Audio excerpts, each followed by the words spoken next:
How to fill the holistic progress card HPC middle stage समग्र प्रगतीपत्रक कसे भरावे आपण या व्हिडिओच्या माध्यमातून पाहणार आहोत। HPC पार्ट बी समग्र प्रगतीपत्रक भाग ब मिडल स्टेज म्हणजे वर्ग 6वी 7वी 8वी विषय मराठी वर्ग 6वा। आपण विषय निवडलेला आहे लँग्वेज R1। विषय निवडल्यानंतर सर्वप्रथम संबंधित घटकाला अनुसरून जी गोल्स आहे ती निवडावी। त्यानंतर कॉम्पिटेन्सी क्षमता घटकाला अनुसरून क्षमता निवडावी आणि त्यानंतर मग महत्वाचा पार्ट येतो ऍक्टिव्हिटी।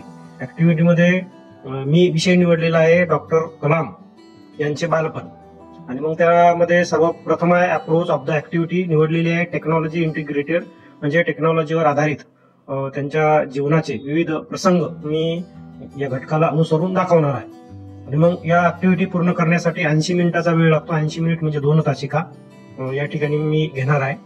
आणि मग बघा मटेरियल निवडलेलं आहे डॉक्टर कलाम यांचे फोटो, डॉक्टर कलाम यांचे जीवन चरित्र, विविध मिसाईलचे फोटो आणि त्यांच्या जीवनाशी रिलेटेड काही व्हिडिओज। डॉक्टर कलाम यांचे बालपण हा जो घटक आहे या घटकाची मी वेळ आणि विविध कृती या ठिकाणी दाखवलेली आहे।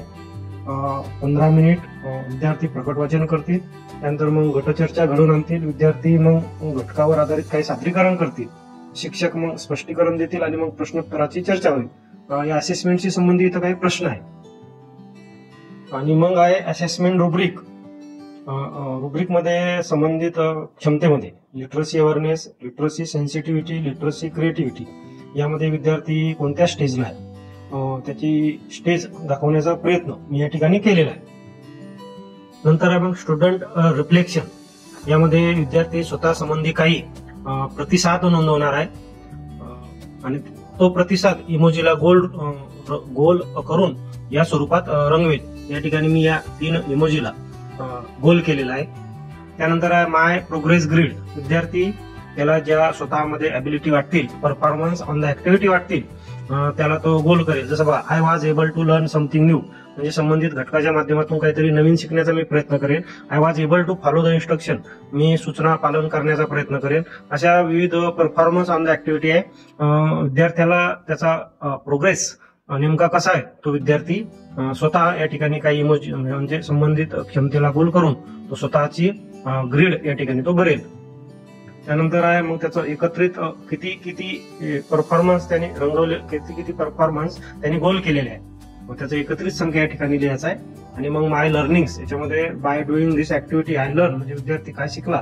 विद्यार्थ्यांनी मी डॉक्टर कलाम यांच्या जीवन चरित्र जाणून घेतले आणि त्याला गरज कशाच्या काही याच्यामध्ये काही अवघड शब्द आलेले आहेत ते शब्द समजून घेण्याची गरज आहे आणि प्रश्नोत्तरावर थोडासा भर देण्याची किंवा त्याला मदतीची गरज आहे। त्यानंतर आहे पियर्स फीडबॅक म्हणजे विद्यार्थ्याचा मित्र विद्यार्थ्यासंबंधी काही फीडबॅक भरून देणार आहे। जसं मी या ठिकाणी पार्ट बी हा राम या विद्यार्थ्याचा भरत आहे आणि त्याचा मित्र जो श्याम नावाचा त्याचा जो मित्र आहे तो संबंधित हा फीडबॅक भरून देणार आहे। म्हणजे तो त्या क्षमतेवर आधारित काही इमोजी असतील त्या इमोजीला तो सुरुवातीला गोल करेल आणि मग त्या विद्यार्थ्यामध्ये काय क्षमता त्याच्या मित्राला दिसल्या त्या क्षमतेला तो गोल करेल। म्हणजे जसं माय पियर लर्न समथिंग न्यू माझा पियर म्हणजे माझा सहाध्यायी काहीतरी नवीन शिकण्याचा प्रयत्न करत आहे। माय पियर अंडरस्टूड द ऍक्टिव्हिटी माझा सहाध्यायी ऍक्टिव्हिटी समजून घेण्याचा प्रयत्न करत आहे। अशा वेगवेगळ्या इथं क्षमता दिलेल्या आहे। त्यामध्ये ज्या क्षमता या घटकाला अनुसरून त्याच्या सहाध्यायीला दिसत तो हे प्रोग्रेस ग्रीड भरून देईल। त्यानंतर त्याला प्रॅक्टिस कशाची नेमकी प्रॅक्टिस कशाची करण्याची गरज आहे आणि नीड कशामध्ये गरज आहे तोही त्याचा सहाध्यायी भरून देईल। विद्यार्थ्याचं स्वतःचं मूल्यमापन, सहाध्यायी मूल्यमापन आणि मग शेवटचा टप्पा येतो टीचर्स फीडबॅक। शिक्षक आता या ठिकाणी त्याचा प्रतिसाद शिक्षक विद्यार्थ्यासंबंधीचा प्रतिसाद नोंदवतील, त्यांना काही प्रत्या भरून देतील। हा स्टुडंट प्रोग्रेस व्हील आहे याचा आधार घेऊन शिक्षक विद्यार्थ्यासंबंधी प्रतिसाद नोंदवतील। यामध्ये आहे सर्वप्रथम एरिया ऑफ स्ट्रेंथ विद्यार्थ्याची स्ट्रेंथ काय आहे, follow instruction, independent work, communication, any other असेल तर कॉन्सन्ट्रेशन, क्रिएटिव्हिटी, कोलॅबरेशन असेल। त्याच्यानंतर barriers of success, barriers to success विद्यार्थ्यांमध्ये काही कमतरता दिसत असतील तर त्याही संबंधित या ठिकाणी नोंदवता येतील। आणि मग can you help the student कशा म्हणजे हेल्प कशामध्ये करायची आहे तर त्याला काही क्षमता अजून वरच्या स्तरावर नेण्यासाठी कशाची गरज आहे का, तर हे या ठिकाणी नोंदवलं जाईल.